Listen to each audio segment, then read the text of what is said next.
بسم الله الرحمن الرحيم. الرحمن علم القرآن خلق الإنسان علمه البيان. الشمس والقمر بحسبان والنجم والشجر يسجدان.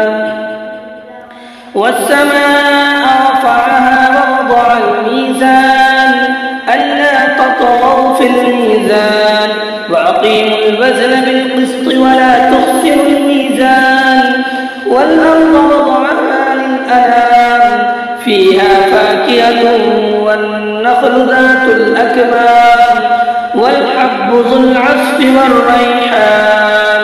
فبأي آلاء ربكما تكذبان؟ خلق الإنسان من صلصال كالفخار وخلق الجان من مارج من نار. فبأي آلاء ربكما تكذبان؟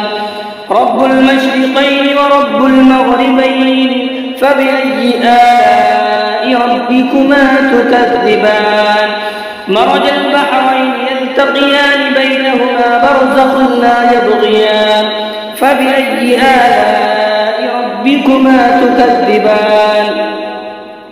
يخرج منهما اللؤلؤ والمرجان. فبأي آلاء ربكما تكذبان؟ وله الجوار المنشآت في البحر كالأعلام.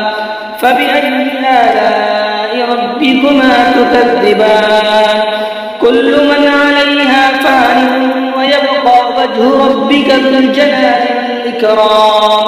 فبأي آلاء ربكما تكذبان؟ يسألون في السماوات والأرض كل يوم هو في شأن. فبأي آلاء ربكما تكذبان؟ سنفرغ لكم أيها الثقلان. فبأي آلاء ربكما تكذبان؟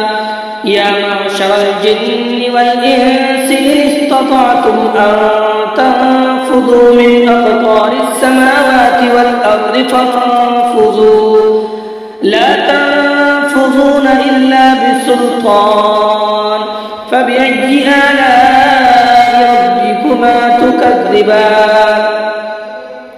يرسل عليهما شواظ من نار ونحاس فلا تنتصران.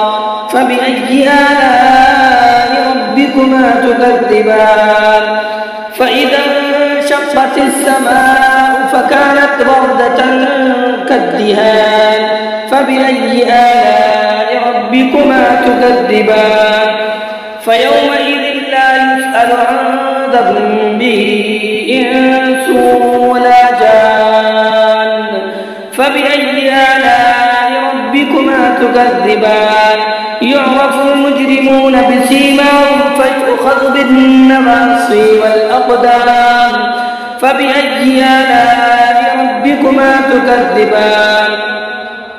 هذه جهنم التي يكذب بها المجرمون يطوفون بينها وبين حميم آن. فبأي آلاء ربكما تكذبان؟ ولمن خاف مقام ربه جنتان. فبأي آلاء ربكما تكذبان؟ ولمن خاف مقام ربه جنتان. فبأي آلاء ربكما تكذبان؟ ذواتا أفنان. فبأي آلاء ربكما تكذبان؟ فيهما عينان تجريان. فبأي آلاء ربكما تكذبان؟ فيهما من كل فاكهة زوجان. فبأي آلاء ربكما تكذبان؟ متكئين على فرش بطائنها من استبرق وجنى الجنتين دان. فبأي آلاء ربكما تكذبان؟ في الطرف لم يطمثهن إنس قبلهم ولا جان فبأي آلاء ربكما تكذبان كأنهن الياقوت والمرجان فبأي آلاء ربكما تكذبان هل جزاء الإحسان إلا الإحسان فبأي آلاء ربكما تكذبان ومن دونهما جنتان فبأي آلاء ربكما تكذبان مدهامتان فبأي آلاء ربكما تكذبان فيهما عينان نضاختان فبأي آلاء ربكما تكذبان فيهما فاكهة ونخل ورمان فبأي آلاء ربكما تكذبان فيهن خيرات حسان فبأي آلاء ربكما تكذبان حور مقصورات في الخيام فبأي آلاء ربكما تكذبان لم يطمثهن إنس قبلهم ولا جان فبأي آلاء ربكما تكذبان متكئين على رفرف خضر وعبقري حسان فبأي آلاء ربكما تكذبان تبارك اسم ربك ذي الجلال والإكرام